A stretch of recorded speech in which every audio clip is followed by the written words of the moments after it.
Hello everyone.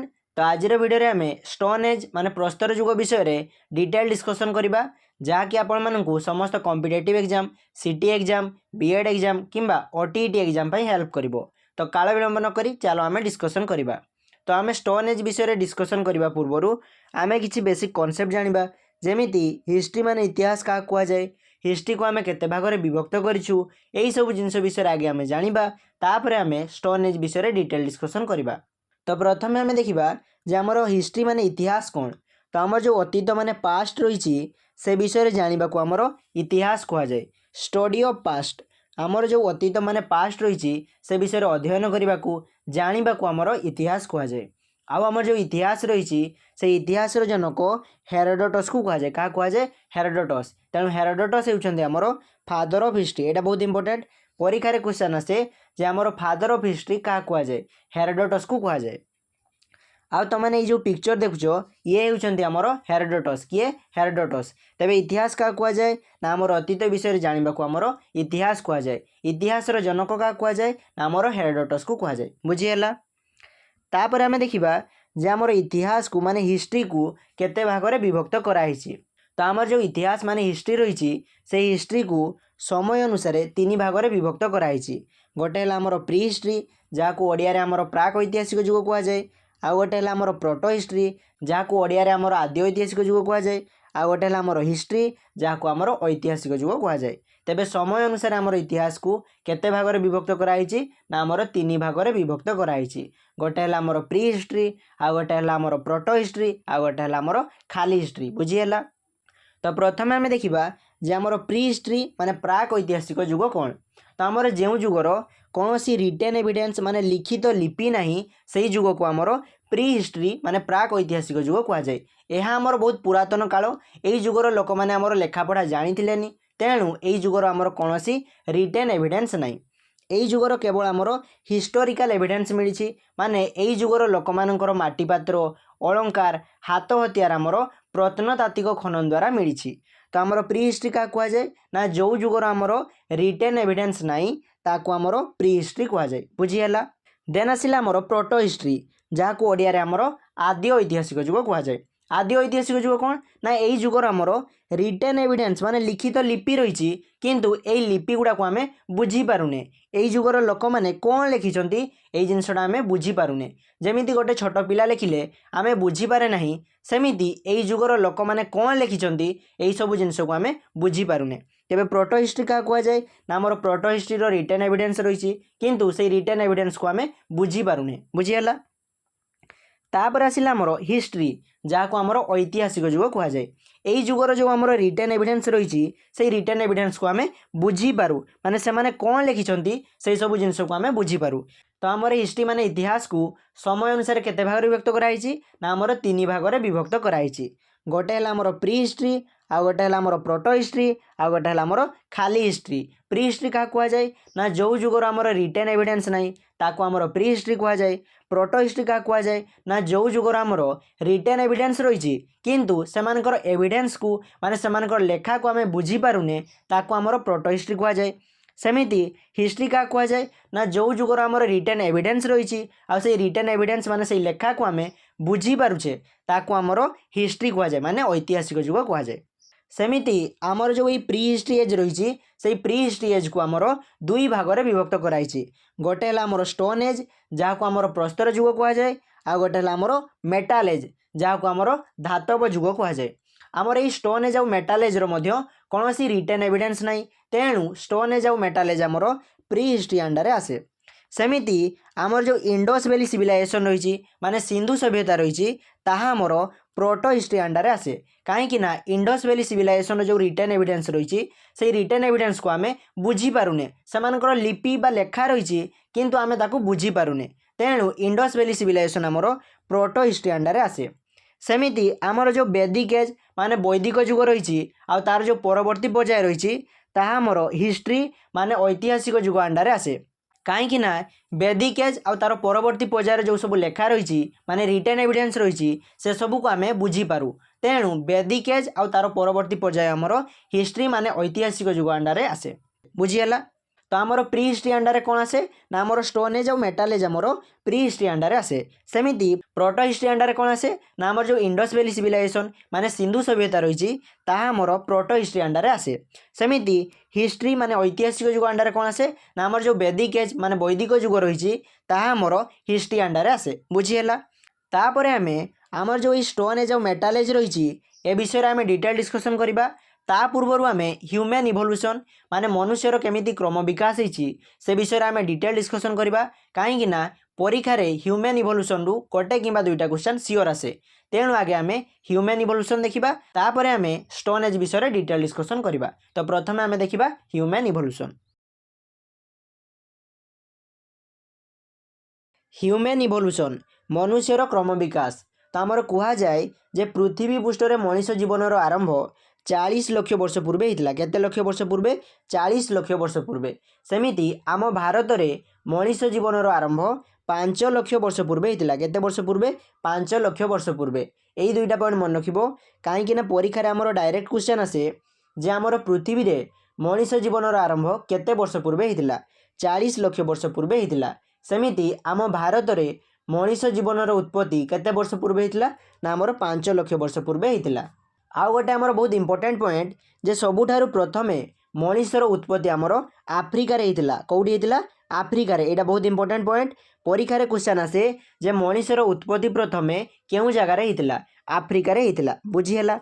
आमर वैज्ञानिक माने कहती जे मनीषर उत्पत्ति मांकड़ मान क्या मान ना मांकड़ मान मांकड़ मानकर कौन है ना धीरे धीरे क्रम विकास है से माने दुई गड़े चलले एमती से विकास हो से लास्ट आमर मनीषरे परिवर्तन हेले माने आजिर मानव परिणत हेले। यह को आमर ह्यूमन इवोल्यूशन माने मनुष्यर क्रम विकास कह जाए।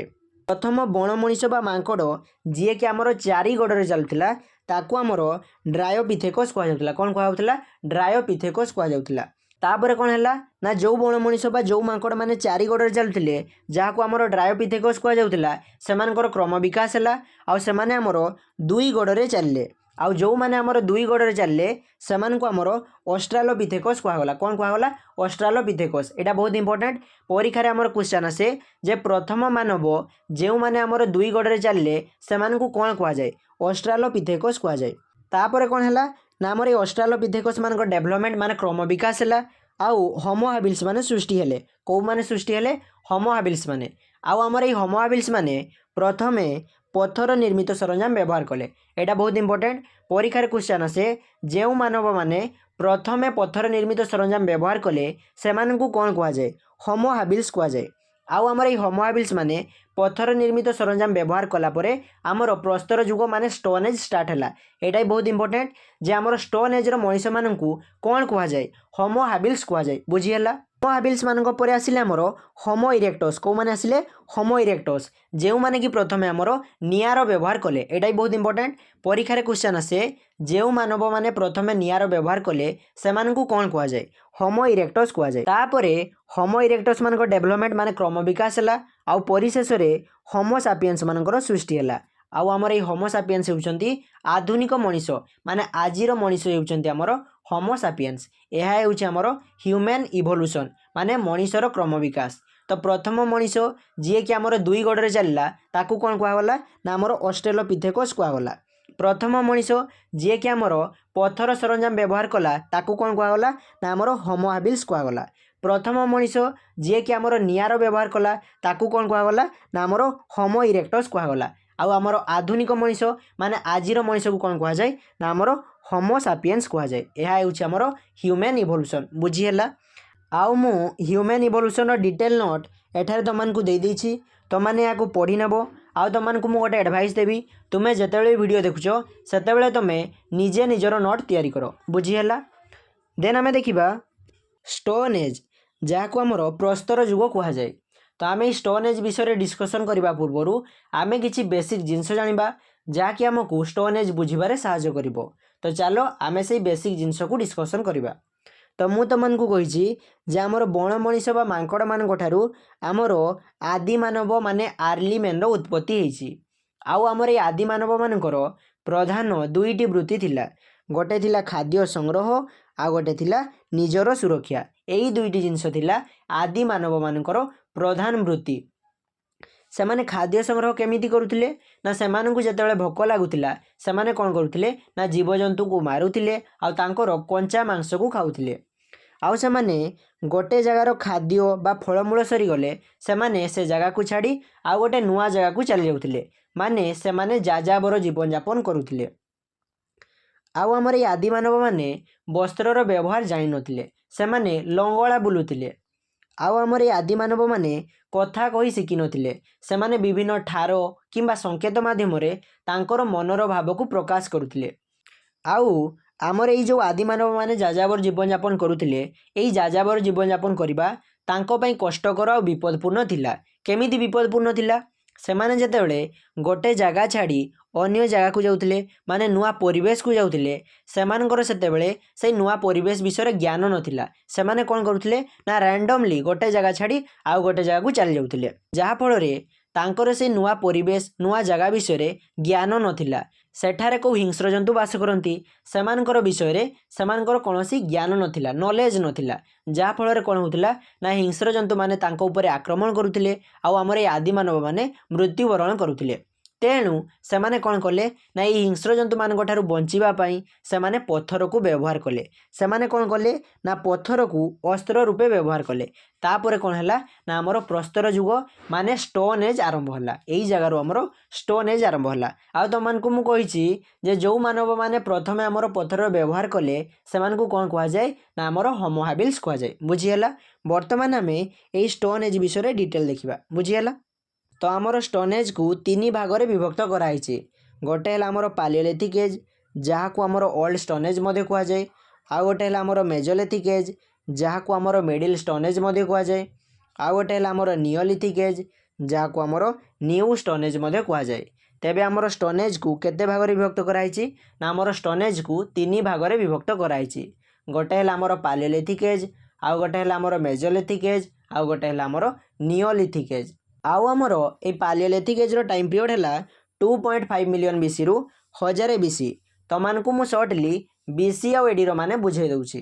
तो आमर इतिहास रे जो टाइमलाइन रही से टाइमलाइन रे जीशु ख्रीष्ट जन्मदिन को आमर 0 बोली धरा जाए। आउ आमर ए जीशु ख्रीष्ट जन्मदिन पोरे माने after the birth of Christ जो सब समय गुड़ा आसे माने जो सब वर्ष गुड़ा आसे ताकू आमर एडी कहा जाए। कौन कहा जाए? एडी कहा जाए। एडी रो फुल फॉर्म है एनो डोमिनी। कौन? एनो डोमिनी। आउ आमर एडी रे समयटा बढ़ी बढ़ी चले माने 0 पर कौन आसीबो ना 1 आसीबो 2 आसीबो 3 आसीबो एमिति समयटा बढ़ी बढ़ी चले। सेमिति जीशु ख्रीष्ट जन्म पूर्वरु माने before the birth of Christ जो सब समय गुड़ा आसे जो सब मसीहा गुड़ा आसे ताकू आमर बीसी कहा जाए। कौन कहा जाए? बीसी। आउ आमर ए बीसी रो फुल फॉर्म है बिफोर क्रिस्ट। कौन? Before Christ. आउ आमर ए बीसी रे समयटा कमी कमी चले माने आगे आसीबो आमर 4 तापर आसीबो 3 तापर 2 तापर 1 तापर आमर आसीबो 0 माने जीशु ख्रीष्ट जन्मदिन। तो आमर जीशु ख्रीष्ट जन्म पोरे जो सब मसीहा गुड़ा आसे ताकू आमर एडी कहा जाए। सेमिति जीशु ख्रीष्ट पूर्वरु जो सब मसीहा गुड़ा आसे ताकू आमर बीसी कहा जाए। आउ आमर एडी गुड़ा बढ़ी बढ़ी चले बीसी गुड़ा आमर कमी कमी चले। आउ वर्तमान आमर ए बीसी को रिप्लेस करा जाए बीसी लिखा होची। कौन लिखा होची? बीसी लिखा होची। बीसी रो फुल फॉर्म है बिफोर कॉमन एरा। कौन? Before common era. सेमिति एडी को रिप्लेस करा जाए आमर सी लिखा होची। कौन लिखा होची? सी लिखा होची। सी रो फुल फॉर्म है कॉमन एरा। कौन? Common era. तो माने कंफ्यूज हेबनी बीसी और बीसी रो माने आमर सेम। आगरू आमर बीसी लिखा होतला एबे आमर बीसी लिखा होची। सेमिति एडी और सी रो माने समान। आगरू आमर एडी लिखा होतला एबे आमर सी लिखा होची। बुझी हला? तो माने देखि पारुथबो ए पालियोलिथिक एज रे आमर टाइम डा आमर कमी कमी चलछि। आगे आसिला 2.5 मिलियन बीसी तापर समयटा आमर कमी कमी आसिला आ कमी कमी आसी 1000 बीसी रे पहुँचिला। तापर आसिला आमर मेजोलिथिक एज जार टाइम पीरियड है 1000 बीसी रु 8000 बीसी। देखो आगे 1000 बीसी थिला तापर समयटा आमर कमी कमी 8000 बीसी रे पहुँचिला।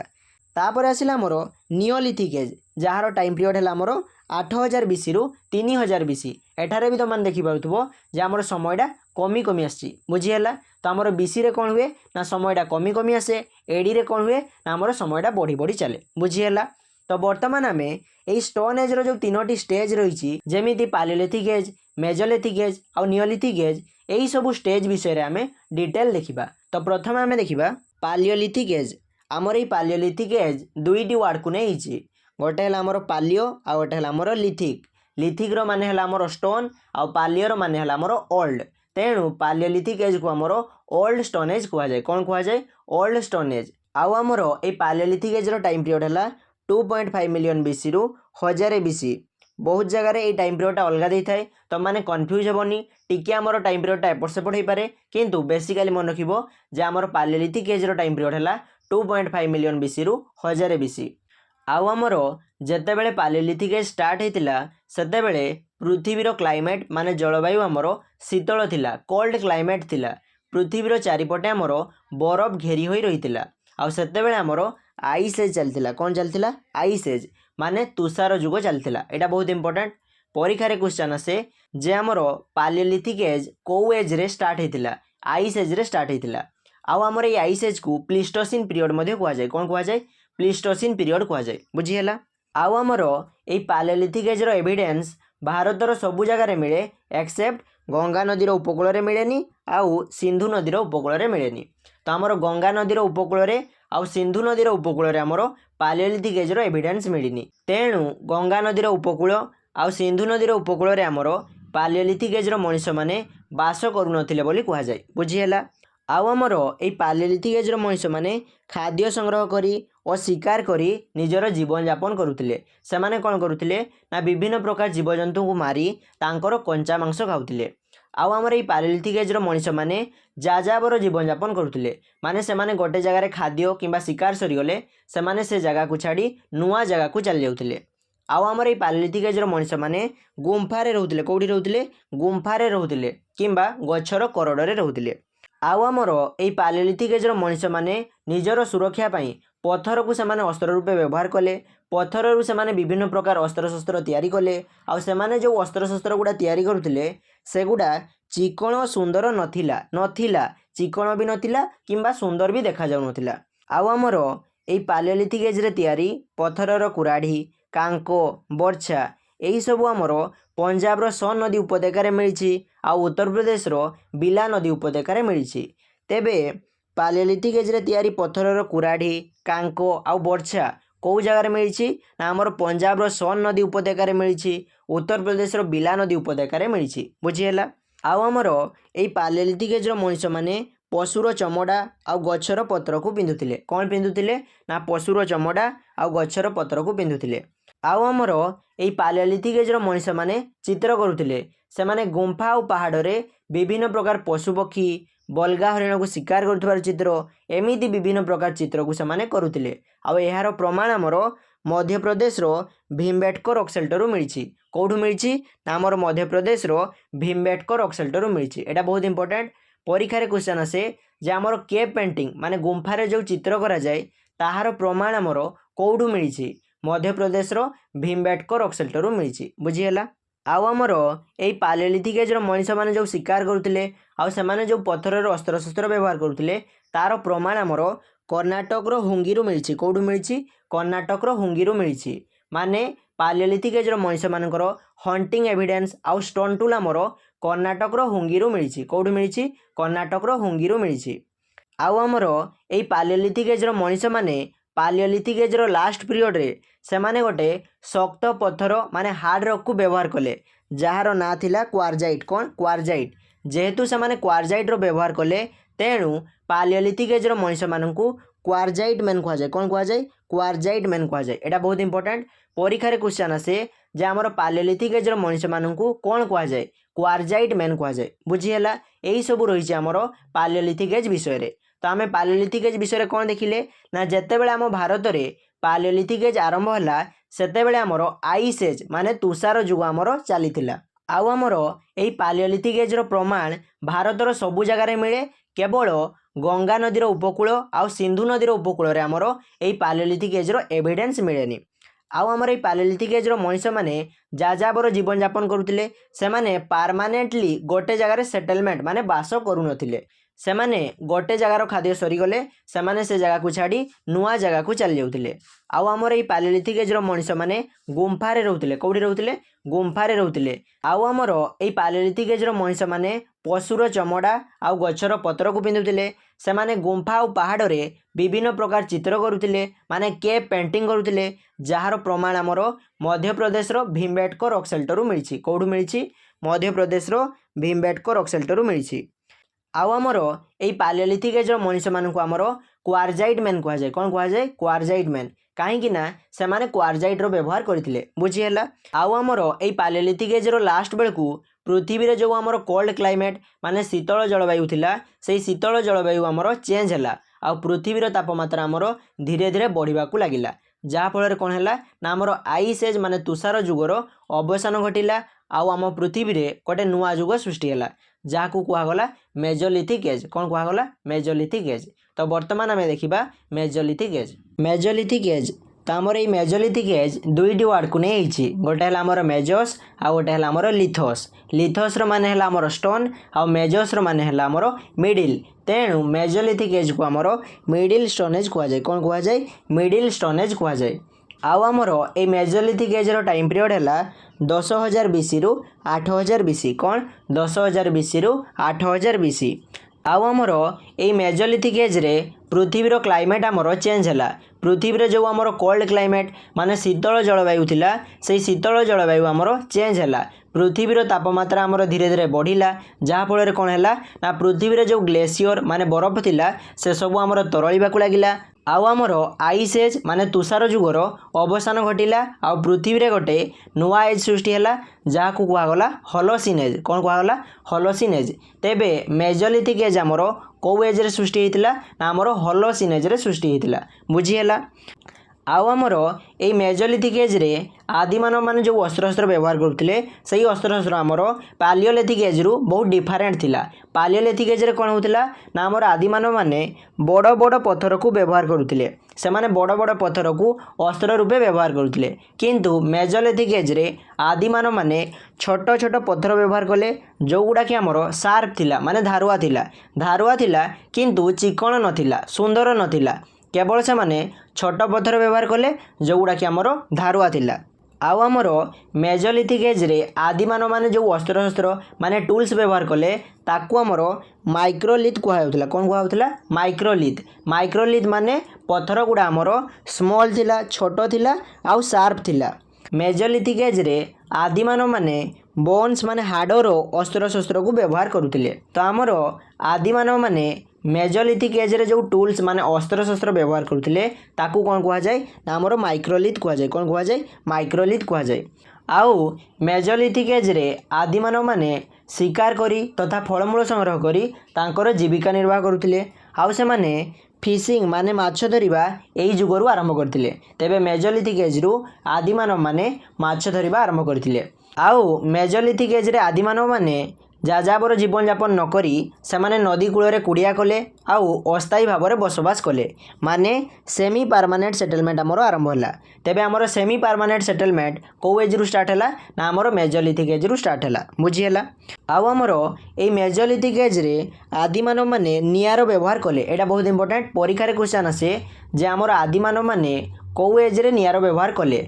मेजोलिथिक एज रे आमर निआर व्यवहार कले। बुझीगला? आउ मेजोलिथिक एज रे मनीषर मृत्यु पर तार शव को माटी रे पोती दिया होतला। कौटी पोती दिया होतला ना आमर माटी रे पोती दिया होतला। सेमिति मेजोलिथिक एज रो मनीष माने पशु चमड़ा को पोशाक भावे पिंधुथिले। क्या पिंधुथिले ना पशुर चमड़ा को से पोशाक भाव में पिंधुथिले। आउ मेजोलिथिक एज रो लास्ट पीरियड आमर पशुपालन माने डोमेस्टिफिकेशन आउ कृषि कार्य माने एग्रीकल्चर आरंभ होइतिला। मनीष प्रथमे कुकुर को तार गृहपालित पशु भाव में रखिथिला। एटा बहुत इंपोर्टेंट। तो आमर परीक्षा रे क्वेश्चन आसे जे first animal to be domesticated. तो प्रथम पशु जहाँ को कि आमर घरे रखा जाइतिला माने प्रथम गृहपालित पशु किए सी हूँ आमर कुकुर। से माने कुकुर को प्रथमे शिकार कार्य पई व्यवहार करथिले। बुझीगला? आउ आमर पशुपालन आर्लीएस्ट एविडेंस माने प्रथम एविडेंस आमर मध्य प्रदेश आदमगढ़ मिली। कौटू मिली ना आमर मध्य प्रदेश आदमगढ़ मिली। एटा बहुत इंपोर्टेंट परीक्षा रे क्वेश्चन आसे जे पशुपालन प्रथम एविडेंस कौटू मिली ମଧ୍ୟପ୍ରଦେଶର ଆଦମଗଡ଼ରୁ ମିଳିଥିଲା। ଆଉ ଆମର ରାଜସ୍ଥାନର ବଗାରରୁ ମେଜୋଲିଥିକ୍ ଏଜ୍ର ବହୁତ ସାରା ଏଭିଡେନ୍ସ ମିଳିଛି, ତାଙ୍କର ଅସ୍ତ୍ରଶସ୍ତ୍ର ମିଳିଛି। ତେବେ ମେଜୋଲିଥିକ୍ ଏଜ୍ ବିଷୟରେ ଆମେ କ'ଣ ଦେଖିଲେ ନା ଆମର ମେଜୋଲିଥିକ୍ ଏଜ୍କୁ ମିଡିଲ୍ ଷ୍ଟୋନ୍ ଏଜ୍ କୁହାଯାଏ। ଆଉ ମେଜୋଲିଥିକ୍ ଏଜ୍ର ଆମର ଟୁଲ୍ସକୁ ମାନେ ଅସ୍ତ୍ରଶସ୍ତ୍ରକୁ ଆମର ମାଇକ୍ରୋଲିଥ୍ କୁହାଯାଏ। ମେଜୋଲିଥିକ୍ ଏଜ୍ରେ ଆମର ସେମି ପରମାନେଣ୍ଟ ସେଟଲମେଣ୍ଟ ଆରମ୍ଭ ହୋଇଥିଲା। ମେଜୋଲିଥିକ୍ ଏଜ୍ରେ ଆଦିମାନବମାନେ ପ୍ରଥମେ ଆମର ନିଆଁର ବ୍ୟବହାର କରିଥିଲେ। ମେଜୋଲିଥିକ୍ ଏଜ୍ରେ ମଣିଷର ମୃତ୍ୟୁ ପରେ ତାର ଶବକୁ ମାଟିରେ ପୋତି ଦିଆହେଉଥିଲା। ଆଉ ଆମର ମେଜୋଲିଥିକ୍ ଏଜ୍ର ଲାଷ୍ଟ ପିରିୟଡ଼ରେ ପଶୁପାଳନ ମାନେ ଡୋମେଷ୍ଟିଫିକେସନ୍ ଆଉ କୃଷି କାର୍ଯ୍ୟ ମାନେ ଏଗ୍ରିକଲଚର ଆରମ୍ଭ ହୋଇଥିଲା। ଆଉ ଆମର ପ୍ରଥମ ପଶୁ ଯାହାକୁ ମଣିଷ ପ୍ରଥମେ ଘରେ ରଖିଥିଲା ସିଏ ହେଉଛି ଆମର କୁକୁର ମାନେ ଡଗ୍। ଆଉ ଆମର ପଶୁପାଳନର ଆର୍ଲିଏଷ୍ଟ ଏଭିଡେନ୍ସ ମଧ୍ୟପ୍ରଦେଶର ଆଦମଗଡ଼ରୁ ମିଳିଛି। ବୁଝିହେଲା? ତ ଏହିସବୁ ଜିନିଷ ଆମର ମେଜୋଲିଥିକ୍ ଏଜ୍ ବିଷୟରେ ରହିଛି। ଦେନ୍ ଆମେ ଦେଖିବା ନିଓଲିଥିକ୍ ଏଜ୍। ତ ଆମର ଏଇ ନିଓଲିଥିକ୍ ଏଜ୍ ଦୁଇଟି ୱାର୍ଡ଼କୁ ନେଇ ହେଇଛି। ଗୋଟେ ହେଲା ଆମର ନିଓ ଆଉ ଗୋଟେ ହେଲା ଆମର ଲିଥସ୍। ନିଓ ଶବ୍ଦର ଅର୍ଥ ହେଲା ଆମର ନ୍ୟୁ ଆଉ ଲିଥସ୍ ଶବ୍ଦର ଅର୍ଥ ହେଲା ଆମର ଷ୍ଟୋନ୍। ତେଣୁ ନିଓଲିଥିକ୍ ଏଜ୍କୁ ଆମର ନ୍ୟୁ ଷ୍ଟୋନ୍ ଏଜ୍ କୁହାଯାଏ। କ'ଣ କୁହାଯାଏ? ନ୍ୟୁ ଷ୍ଟୋନ୍ ଏଜ୍ କୁହାଯାଏ। ଆଉ ଆମର ଏଇ ନିଓଲିଥିକ୍ ଏଜ୍ର ଟାଇମ୍ ପିରିୟଡ଼ ହେଲା 8000 BCରୁ 3000 BC। କ'ଣ? 8000 BCରୁ 3000 BC। ଆଉ ଆମର ନିଓଲିଥିକ୍ ଏଜ୍ରୁ ମଣିଷ ସ୍ଥାୟୀ ଭାବରେ ବସବାସ କଲା, ମାନେ ସେ ଗୋଟେ ଜାଗାରେ ପାରମାନେଣ୍ଟଲି ବସବାସ କଲା। ତେଣୁ ପାରମାନେଣ୍ଟ ସେଟଲମେଣ୍ଟ ଆମର ନିଓଲିଥିକ୍ ଏଜ୍ରୁ ଷ୍ଟାର୍ଟ ହେଲା। ଆଉ ଆମର ଏଇ ନିଓଲିଥିକ୍ ଏଜ୍ରୁ ମଣିଷ କମ୍ୟୁନିଟି ମାନେ ଗୋଷ୍ଠୀରେ ବସବାସ କଲା। ତେବେ ନିଓଲିଥିକ୍ ଏଜ୍ରେ କ'ଣ ହେଲା ନା ମଣିଷ ଆମର ସ୍ଥାୟୀ ଭାବରେ ବସବାସ କଲା, ସେ ପାରମାନେଣ୍ଟଲି ଗୋଟେ ଜାଗାରେ ସ୍ଥାୟୀ ଭାବରେ ରହିଲା, ଆଉ ସେ କମ୍ୟୁନିଟିରେ ରହିଲା ମାନେ ଗୋଷ୍ଠୀରେ ରହିଲା। ଆଉ ଆମର ନିଓଲିଥିକ୍ ଏଜ୍ରୁ କୃଷି କାର୍ଯ୍ୟ ଆରମ୍ଭ ହେଲା ମାନେ ଏଗ୍ରିକଲଚର ଆରମ୍ଭ ହେଲା। ନିଓଲିଥିକ୍ ଏଜ୍ର ମଣିଷମାନେ ବିଭିନ୍ନ ପ୍ରକାର ଶସ୍ୟ ଉତ୍ପାଦନ କଲେ, ଆଉ ସେମାନେ ସ୍ଥାୟୀ ଭାବରେ ଗୋଟେ ଜାଗାରେ ବସବାସ କଲେ। ଆଉ ଆମର ଫାଷ୍ଟ ଏଗ୍ରିକଲଚର ଏଭିଡେନ୍ସ ପାକିସ୍ତାନର ମେହେରଗଡ଼ରୁ ମିଳେ। କେଉଁଠୁ ମିଳେ ନା ପାକିସ୍ତାନର ମେହେରଗଡ଼ରୁ ମିଳେ, ଯେଉଁଠୁ ଆମର ବାର୍ଲି ଆଉ ହ୍ୱିଟ୍ ମିଳିଛି ମାନେ ଗହମ ଆଉ ବାର୍ଲି ମିଳିଛି। ଏଇଟା ବହୁତ ଇମ୍ପୋର୍ଟାଣ୍ଟ, ପରୀକ୍ଷାରେ କ୍ୱେଶ୍ଚନ୍ ଆସେ ଯେ ଫାଷ୍ଟ ଏଗ୍ରିକଲଚର ଏଭିଡେନ୍ସ କେଉଁଠୁ ମିଳିଛି? ପାକିସ୍ତାନର ମେହେରଗଡ଼ରୁ ମିଳିଛି। ବୁଝିହେଲା? ପାକିସ୍ତାନର ମେହେରଗଡ଼ରୁ ମିଳିଛି। ଆଉ ଆମର ଏଇ ନିଓଲିଥିକ୍ ଏଜ୍ରେ ମଣିଷମାନେ ପଶୁପାଳନ କଲେ। ସେମାନେ ବିଭିନ୍ନ ପ୍ରକାର ପଶୁକୁ ଘରେ ପାଳନ କଲେ, ଯେମିତି ଗାଈ, ଛେଳି, ମେଣ୍ଢା ଏହିସବୁ ପଶୁକୁ ସେମାନେ ଘରେ ପାଳନ କଲେ, ମାନେ ଡୋମେଷ୍ଟିଫିକେସନ୍ ଅଫ୍ ଏନିମାଲ୍ ଷ୍ଟାର୍ଟ ହେଲା। ତ ଆମର ନିଓଲିଥିକ୍ ଏଜ୍ରେ ମଣିଷମାନେ ପଶୁପାଳନ କଲେ। ସେମିତି ନିଓଲିଥିକ୍ ଏଜ୍ର ମଣିଷମାନେ ମାଟି ପାତ୍ରକୁ ବ୍ୟବହାର କରୁଥିଲେ। ସେମାନେ କୃଷି କାର୍ଯ୍ୟ କରି ଯେଉଁ ଶସ୍ୟକୁ ଉତ୍ପାଦନ କରୁଥିଲେ ସେହି ଶସ୍ୟକୁ ସେମାନେ ମାଟି ପାତ୍ରରେ ସଂଗ୍ରହ କରି ରଖୁଥିଲେ, ମାନେ ଷ୍ଟୋରେଜ୍ ଅଫ୍ ଫୁଡ଼୍ରେ ସେମାନେ ବ୍ୟବହାର କରୁଥିଲେ। ଆଉ ଆମର ଏଇ ନିଓଲିଥିକ୍ ଏଜ୍ର ମଣିଷମାନେ ଚକର ବ୍ୟବହାର କରୁଥିଲେ। ଏଇଟା ବହୁତ ଇମ୍ପୋର୍ଟାଣ୍ଟ, ପରୀକ୍ଷାରେ କ୍ୱେଶ୍ଚନ୍ ଆସେ ଯେ ଆମର ଷ୍ଟୋନ୍ ଏଜ୍ର କେଉଁ ଏଜ୍ରେ ଚକର ବ୍ୟବହାର କରାଯାଇଥିଲା? ନିଓଲିଥିକ୍ ଏଜ୍ରେ ଆମର ଚକର ବ୍ୟବହାର କରାଯାଇଥିଲା। ଆଉ ଆମର ଏଇ ନିଓଲିଥିକ୍ ଏଜ୍ରେ ଲୋକମାନେ ଚକକୁ କେମିତି ବ୍ୟବହାର କରୁଥିଲେ ନା ସେମାନେ ଚକକୁ ବ୍ୟବହାର କରି ବିଭିନ୍ନ ପ୍ରକାର ମାଟି ପାତ୍ର ତିଆରି କରୁଥିଲେ। ସେମାନେ ଚକକୁ ଗାଡ଼ିରେ ବ୍ୟବହାର କରି ମାଲ ପରିବହନ ଶୀଘ୍ର ଓ ସୁବିଧାରେ କରିପାରିଲେ। ସେମାନେ ଚକକୁ ବ୍ୟବହାର କରି ତନ୍ତ ପ୍ରସ୍ତୁତ କଲେ, ଯାହାଫଳରେ ସେମାନେ ସୂତା କାଟି ପାରିଲେ ଓ ଲୁଗା ବୁଣି ପାରିଲେ। ତ ଏହିସବୁ କାମରେ ସେମାନେ ଚକକୁ ବ୍ୟବହାର କରୁଥିଲେ। ଆଉ ନିଓଲିଥିକ୍ ଏଜ୍ର ଯେଉଁ ହାତ ହତିଆର ମାନେ ଅସ୍ତ୍ରଶସ୍ତ୍ର ଥିଲା ସେଗୁଡ଼ାକ ଅଧିକ ଉନ୍ନତ, ସୁନ୍ଦର, ଧାରୁଆ ଓ ଚିକ୍କଣ ଥିଲା। ତେବେ ନିଓଲିଥିକ୍ ଏଜ୍ର ହାତ ହତିଆର କେମିତି ଥିଲା ନା ଆମର ସୁନ୍ଦର ଥିଲା, ଧାରୁଆ ଥିଲା, ଚିକ୍କଣ ଥିଲା ଆଉ ମୋର୍ ଲିଥାଲ୍ ଥିଲା, ମାନେ ଅଧିକ ଘାତକ ଥିଲା। କିନ୍ତୁ ଆମେ ଯେଉଁ ପାଲିଓଲିଥିକ୍ ଆଉ ମେଜୋଲିଥିକ୍ ଏଜ୍ ବିଷୟରେ ପଢ଼ିଥିଲେ ସେଠାରେ ଆମର ହାତ ହତିଆର କେମିତି ଥିଲା ନା ଆମର ଚିକ୍କଣ ନଥିଲା, ସୁନ୍ଦର ବି ନଥିଲା। ବୁଝିହେଲା? ଆଉ ଆମର ଏଇ ନିଓଲିଥିକ୍ ଏଜ୍ର ମଣିଷମାନେ ବାଉଁଶର ଧନୁକୁ ବ୍ୟବହାର କରୁଥିଲେ। ସେମାନେ ହାଡ଼ରୁ ତିଆରି ଛୁଞ୍ଚି ମାନେ ନିଡେଲ୍କୁ ବି ମଧ୍ୟ ବ୍ୟବହାର କରୁଥିଲେ। ତ ତୁମେ ଏହିସବୁ ଜିନିଷକୁ ମନେ ରଖିବ। ଆଉ ଆମର କାଶ୍ମୀର ବୁର୍ଜାହାମ୍ ଠାରେ ନିଓଲିଥିକ୍ ଏଜ୍ର ଏଭିଡେନ୍ସ ମିଳିଛି। ସେଠାରେ ଆମର ନୂତନ ପ୍ରସ୍ତର ଯୁଗର ଗୋଟେ ବସତି ଥିଲା, ଯେଉଁଠାରେ କି ଲୋକମାନେ ମାଟିକୁ ଗାତ କରି ସେଠାରେ ଘର କରୁଥିଲେ। ତେବେ ନିଓଲିଥିକ୍ ଏଜ୍ର ଏଭିଡେନ୍ସ କେଉଁଠୁ ମିଳିଛି ନା ଆମର କାଶ୍ମୀର ବୁର୍ଜାହାମ୍ ଠାରୁ ମିଳିଛି। ଏହା ହେଉଛି ଆମର ନିଓଲିଥିକ୍ ଏଜ୍। ତ ଆମେ ନିଓଲିଥିକ୍ ଏଜ୍ ବିଷୟରେ କ'ଣ ଦେଖିଲେ ନା ଆମର ନିଓଲିଥିକ୍ ଏଜ୍କୁ ନ୍ୟୁ ଷ୍ଟୋନ୍ ଏଜ୍ କୁହାଯାଏ। ନିଓଲିଥିକ୍ ଏଜ୍ରେ ଲୋକମାନେ ଆମର ସ୍ଥାୟୀ ଭାବରେ ବସବାସ କଲେ। ନିଓଲିଥିକ୍ ଏଜ୍ରେ ଆମର କୃଷି କାର୍ଯ୍ୟ ଆରମ୍ଭ ହେଲା। ନିଓଲିଥିକ୍ ଏଜ୍ରେ ଆମର ପଶୁପାଳନ ଆରମ୍ଭ ହେଲା। ଆଉ ନିଓଲିଥିକ୍ ଏଜ୍ରେ ଲୋକମାନେ ମାଟି ପାତ୍ର ମାନେ ପଟ୍ରେକୁ ବ୍ୟବହାର କଲେ। ନିଓଲିଥିକ୍ ଏଜ୍ରେ ଲୋକମାନେ ଆମର ଚକକୁ ବ୍ୟବହାର କଲେ। ଆଉ ଆମର ନିଓଲିଥିକ୍ ଏଜ୍ରେ ଯେଉଁ ହାତ ହତିଆର ମାନେ ଅସ୍ତ୍ରଶସ୍ତ୍ର ଥିଲା ସେଗୁଡ଼ା ଅଧିକ ଉନ୍ନତ, ସୁନ୍ଦର, ଧାରୁଆ ଆଉ ଚିକ୍କଣ ଥିଲା। आउ आमर ये नियोलिथिक एज रो एविडेंस कौटू मिली ना आमर काश्मीर बुरजाम ठारू मिली आमर नियोलिथिक एज। देन आम गोटे बहुत इंपोर्टेंट पॉइंट देखा जे आमर स्टोन एज रो जो तीनोटी एज रही जमी पालियोलिथिक एज मेजोलिथिक एज आउ नियोलिथिक एज यही तीनोटी एज रो सिक्वेंशियल एविडेंस आमर उत्तर प्रदेश रो बेलन भैली रे रही कौटी रही उत्तर प्रदेश रो बेलन भैली रे। एटा बहुत इंपोर्टेंट परीक्षा रे क्वेश्चन आसे जे आमर sequential evidence of stone age found in तो आमर स्टोन एज रो सिक्वेंशियल एविडेंस कौटी मिले बेलन भैली रे मिले उत्तर प्रदेश रो बेलन भैली रे मिले। तेबे आमे प्री हिस्टोरिक पीरियड रो स्टोन एज विषय पूरा डिटेल डिस्कशन कर सारे। बर्तमान आमे मेटाल एज जो आमर चाल्कोलिथिक एज रही से विषय आमे देखिबा। चाल्कोलिथिक एज तो आमर चाल्कोलिथिक एज को कॉपर स्टोन एज कह जाए कौन कह जाए कॉपर स्टोन एज कह जाए। आउ आमर चाल्कोलिथिक एज रो टाइम पीरियड है 3000 BC रु 1000 BC कौन 3000 BC रु 1000 BC। आउ आमर ये चाल्कोलिथिक एज रे कौन है ना मनीष माने कॉपर माने तंबार सरंजाम को व्यवहार कले। आउ आमर तंबा होउछि प्रथम धातु जहाँ कि मनीष व्यवहार करथिला। एटा बहुत इंपोर्टेंट परीक्षा रे क्वेश्चन आसे जे डैश धातु को मनीष प्रथमे व्यवहार करथिला तो मनीष प्रथमे तंबा धातु को व्यवहार करथिला। आउ आमर ये चाल्कोलिथिक एज रे मनीष माने तंबा और पत्थर मिश्रित धातु को व्यवहार करते से माने जो अस्त्र शस्त्र माने टूल्स व्यवहार करते सेगुड़ा आमर कॉपर और स्टोन रे तैयारी होउतला बुझीहेला। आउ आमर ये चाल्कोलिथिक एज रो एविडेंस कर्णाटक रो मैसूर निकटस्थ ब्रह्मगिरी ठारे मिली। एही ठारे आमर स्टोन और कॉपर रे तैयारी छुरी और हातुड़ी मिली। तो आम चाल्कोलिथिक एज विषय कौन देखिले ना आमर चाल्कोलिथिक एज को कॉपर स्टोन एज कह जाए जहाँ को ओडिया रे ताम्र प्रस्तर जुग कह जाए। आउ आमर ये चाल्कोलिथिक एज रे कौन है ना मनीष माने तंबा धातु माने कॉपर मेटाल को यूज कले से माने जो टूल्स माने अस्त्र शस्त्र व्यवहार कले सेगुड़ा आमर तंबा और पत्थर रे तैयारी होउतला। आउ आमर ये चाल्कोलिथिक एज रो एविडेंस कर्णाटक रो मैसूर निकटस्थ ब्रह्मगिरी ठारू मिली। तो यह होउछि आमर चाल्कोलिथिक एज। तो आम ये वीडियो रे प्री हिस्ट्री रो समस्त पार्ट को कवर कले। प्रथमे आम स्टोन एज देखिले स्टोन एज रो क्लासिफिकेशन देखिले तापर आम मेटाल एज देखिले मेटाल एज रो आम चाल्कोलिथिक एज को पूरा डिटेल देखिले। तो यह होउछि आमर प्री हिस्ट्री। तो आज वीडियो रे आम एतिकी डिस्कशन करबा। Thanks for watching. जय जगन्नाथ।